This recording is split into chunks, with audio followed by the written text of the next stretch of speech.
Bom dia, bom dia, bom dia, galera do primeiro ano, né? Assim, na aula anterior nós vimos estruturas geológicas, né?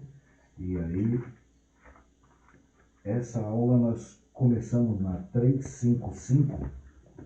Nós vamos falar de relevo do Brasil, né? Os domínios naturais e a relação do ser humano com o ambiente.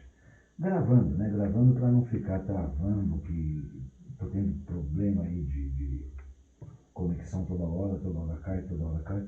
Pelo menos aqui gravada. Infelizmente a gente não pode interagir, mas assim, pelo menos não fica interrompendo toda hora lá no Meet, né? Quando a gente fala de domínios naturais e a relação do ser humano com o ambiente, deixa eu colocar, aula 28 e 29, página 355. Tá legal para quem for acompanhar. Então, assim, a gente vai falar do relevo do Brasil de uma forma direta, né? Então, assim, tem os itens aqui, eu vou relacionar os itens para vocês, né? Detalhadamente, e depois eu faço um resumão, né? Para que vocês entendam aí. Então, assim, por apresentar estrutura geológica bastante antiga e dessa forma intensamente desgastada pela ação erosiva, o relevo do território brasileiro é marcado pelo predomínio de baixas altitudes. Tá? E aí a nossa formação é extremamente antiga, como nós vimos lá na estrutura geológica, né? Então, pelo fato de termos essa estrutura extremamente antiga, né, o desgaste da ação erosiva faz com que nós tenhamos aí, predominantemente, uma área de altitude baixa. Tá legal? Item 2. Veja no mapa a seguir que as baixas altitudes prevalecem no Brasil, enquanto a tabela destaca os pontos culminantes da maior altimetria do território brasileiro. Isso também é visto na maneira que eu coloquei aí para vocês, tá? Do Aziz Abi Saber. Então, percebam, né, que a nossa Constituição, a maior parte da nossa Constituição, de relevo é extremamente baixa. E aí eu coloquei esse mapa para que vocês pudessem se nortear. Tá legal? Por gentileza, página 356. A classificação do relevo do Brasil, elaborada por Jurandir L.S. Ross, apoiou-se em 3 tipos de informações a respeito das unidades morfológicas existentes no país: a predominância ou não dos seus domínios de processos de erosão ou de sedimentação, o nível altimétrico, né, aqui elas se encontram e suas estruturas geológicas dominantes. Como já mencionei no item 1 lá, estruturas essas predominantemente antigas e, por conta disso, a altimetria dos nossos terrenos são baixas. Muito simples, né, gente? Item 4. Dessa maneira, foi constatada a existência no país de 28 unidades morfológicas. Não precisa saber quais são as 28, basta saber que são 28. Não é nem quando eles pedem na prova do Enem, alguma coisa relativa ao relevo, eles não pedem o nome dessas unidades de relevo. Eles pedem a quantidade, tá legal? Então, assim, são 28. Item 5. O relevo da região norte é caracterizado pelo predomínio de depressões e planaltos, cristalinos e sedimentares de baixa altitude.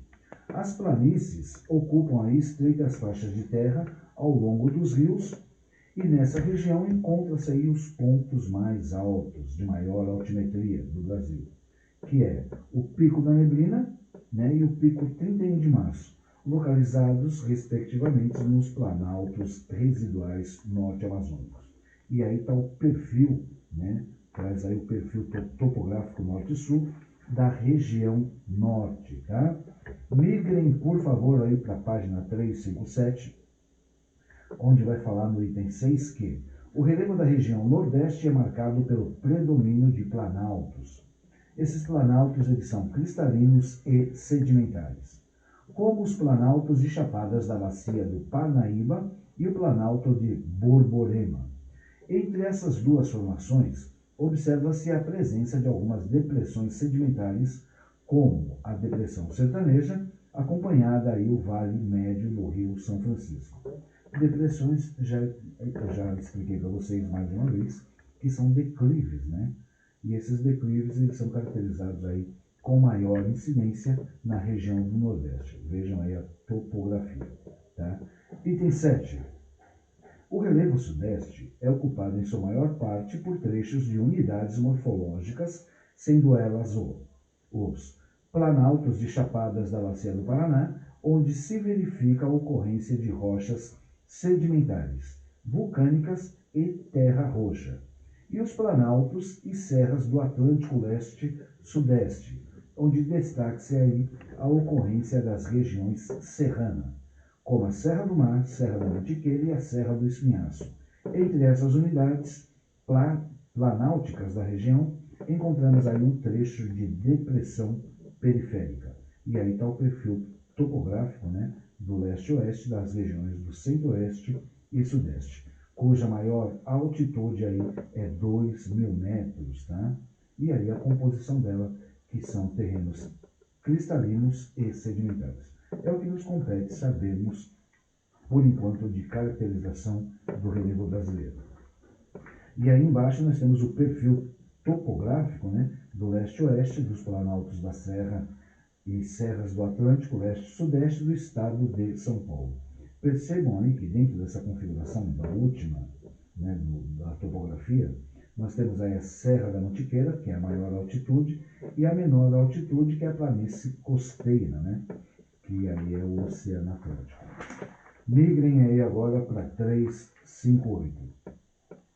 O relevo da região centro-oeste é ocupado em sua maior parte por áreas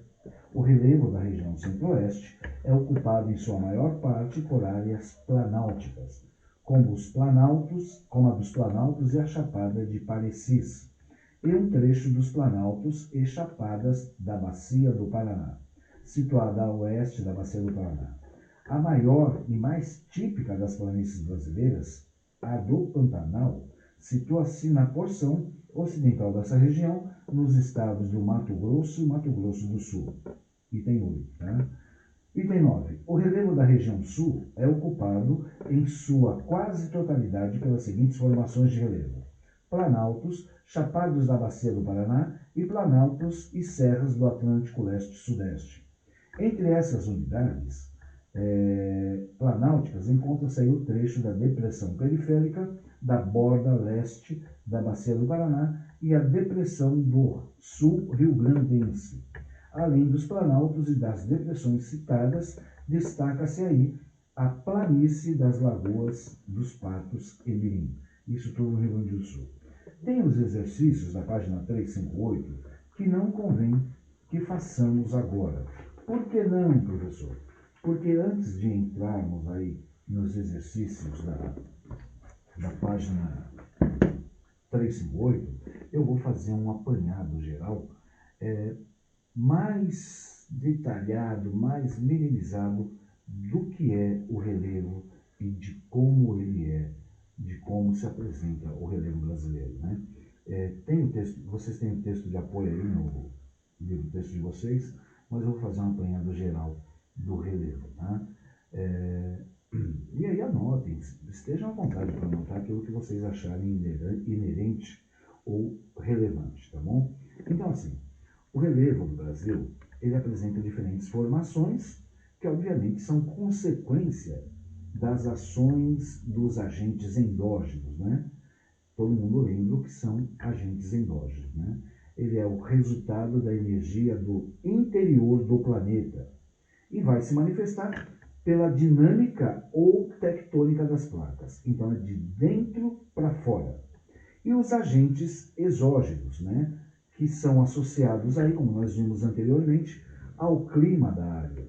E como as chuvas, ventos, geleiras, que vão criar aí as formas esculturais, né, dos relevos através do processo erosivo. O exógeno é de fora para dentro. Endógeno, de dentro para fora. Exógeno, de fora para dentro. Então, assim, o relevo, né, o nosso relevo, ele tem uma formação, como nós começamos a ver na apostila, extremamente antiga. E o fato de ser antiga vai resultar principalmente da sucessão, ou seja, da repetição de ciclos climáticos e das ações das forças internas da Terra, como a movimentação das placas tectônicas, as falhas e o vulcanismo. Tá bom? Tá claro isso? Então, vai existir diferentes classificações do relevo brasileiro, cada uma obedecendo um critério. Entre a mais conhecida, né, entre essas divisões, a mais conhecida foi realizada em 1940 pelo professor Haroldo de Azevedo. Haroldo de Azevedo, em 1940, ele utiliza como critério o nível de altimetria, né, a altura. E já na década de 50, esse cara que eu citei aí na nossa imagem de fundo, né, Aziz Saber, ele apresenta uma nova classificação baseando-se no processo de erosão e sedimentação.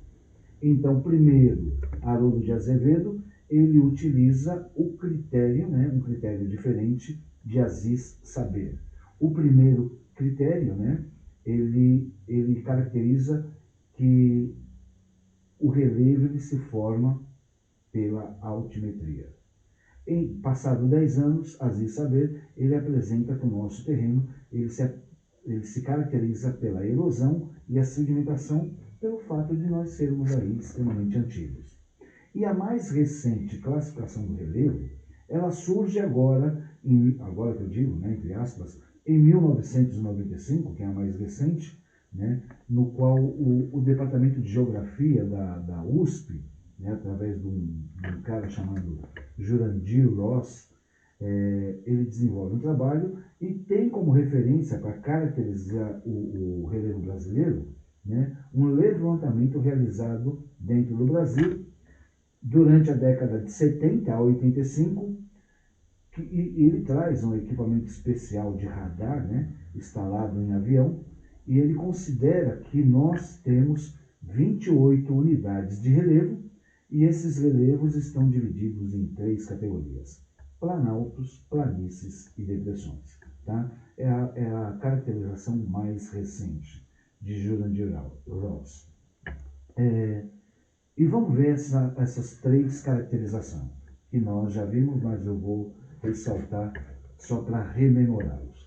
Então, planaltos são formas de relevo elevadas, com altitudes superiores aí a 300 metros. Então, esses planaltos eles podem ser encontrados em qualquer tipo de estrutura geológica. Tá? Nas bacias sedimentares, os planaltos eles vão se caracterizar pela formação daquilo que nós chamamos de escarpas, né? E vão ser encontradas em áreas de fronteira com depressão. Fronteira, né? E aí vai apresentar a depressão, e aí tem os planaltos. Eles também se formam em chapadas, que são extensas superfícies planas, né, de grande altitude, com aproximadamente mais de 2.900 metros, né? Um exemplo que nós temos de planalto é o Pico da Neblina, que é o ponto mais alto do nosso relevo aí, tá legal? Depois do planalto, nós temos aí as depressões. Professor, o que são depressões? Só para rememorá-los. São áreas mais rebaixadas em consequência do quê? Do processo erosivo. Então, essas depressões elas vão se formar entre as bacias sedimentares e os escudos cristalinos, que são os terrenos mais antigos. Tá? Algumas das depressões localizadas às margens das bacias sedimentares são chamadas de depressões marginais ou periféricas. Então, elas estão presentes aí, diria eu, em grande número do território brasileiro e são variados tipos, tá? Como a depressão da Amazônia, que eu já citei, da Amazônia Ocidental, que tem lá terrenos em torno de 200 metros de altitude. Tá legal? Então, depressões são as áreas mais rebaixadas. E por último, não menos importante, nós temos aí as planícies, que muito ao contrário de ser menos importante, acredito que seja mais importante. As planícies são as unidades de relevo que nós consideramos mais recentes, né? Então, as planícies ela é uma superfície extremamente plana, né? E a sua formação ela vai ocorrer em virtude do quê? Da sucessiva deposição de material de origem marinha ou fluvial, né? Nas áreas planas. Deposição de material de origem marinha, lacustre ou fluvial em áreas planas. Normalmente, essas planícies elas estão localizadas próximos de cidades litorâneas, né? Então, para nós é fácil identificar, elas são próximas ao litoral. Ou de cursos de grandes rios e lagoas, tá? Eu posso dar como exemplo aí a Lagoa de Patos, né? E da Lagoa Mirim, no litoral do Rio Grande do Sul, tá legal? E um exemplo mais catedrático é a nossa composição aqui, a nossa caracterização, tá legal? Então, assim, essa é a aula 1.